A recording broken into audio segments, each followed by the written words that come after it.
Hello, എല്ലാവർക്കും നമസ്കാരം. അമ്മുക്കുട്ടിയാണ്. നമ്മളിപ്പോൾ ഉള്ളത് മംഗലാപുരത്താണ്. ഇന്നലെ രാത്രി കയറിയതാട്ടോ.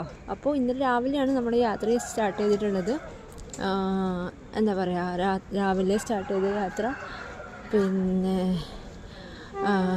കോഴിക്കോട് നിന്ന് നമ്മൾ സ്റ്റാർട്ട് ചെയ്തു.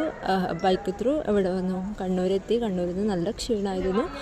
അപ്പോൾ നമ്മൾ ചൂസ് ചെയ്തൊരു ഓപ്ഷനാണ്. അപ്പോൾ നമ്മൾ റൂം എടുക്കുകയാണെങ്കിൽ ഒരു ദിവസം ഒരു 1000 രൂപ മിനിമം ചിലവാക്കേണ്ടതാണ്. അപ്പോൾ അങ്ങനെയാണെങ്കിൽ ഞങ്ങൾ ചൂസ് ചെയ്യുക സാധാരണ ട്രെയിനാണ്. അപ്പോൾ കണ്ണൂരിൽ നിന്ന് നമ്മൾ എന്ത് ചെയ്തു, ട്രെയിൻ ടിക്കറ്റ് എടുത്തു. 2 ലോക്കൽ ടിക്കറ്റ് എടുത്തു. 2:45 ട്രെയിൻ. അപ്പോൾ അത്ര വരെ അവിടെ ഇവിടെയൊക്കെ ചിലവഴിച്ചു, അവിടെ ഇവിടെയൊക്കെ ഉറങ്ങി ചിലവഴിച്ചു. 2:45 എടുത്ത ട്രെയിന്, കണ്ണൂരിൽ നിന്ന് എടുത്ത ട്രെയിന് 5:30ക്കാണ് മംഗലാപുരത്തേക്ക് എത്തുക സമയം. പക്ഷേ ഇത് 5:10 തന്നെ എത്തി, നേരത്തെ എത്തി. അപ്പോൾ ഇങ്ങനെ ആർക്കെങ്കിലും എന്താ പറയുക, കണ്ണൂരിൽ നിന്ന് മംഗലാപുരത്തേക്ക് വരണമെങ്കിൽ ഈ ഒരു ട്രെയിൻ നിങ്ങൾക്ക് ചൂസ് ചെയ്യാം കേട്ടോ.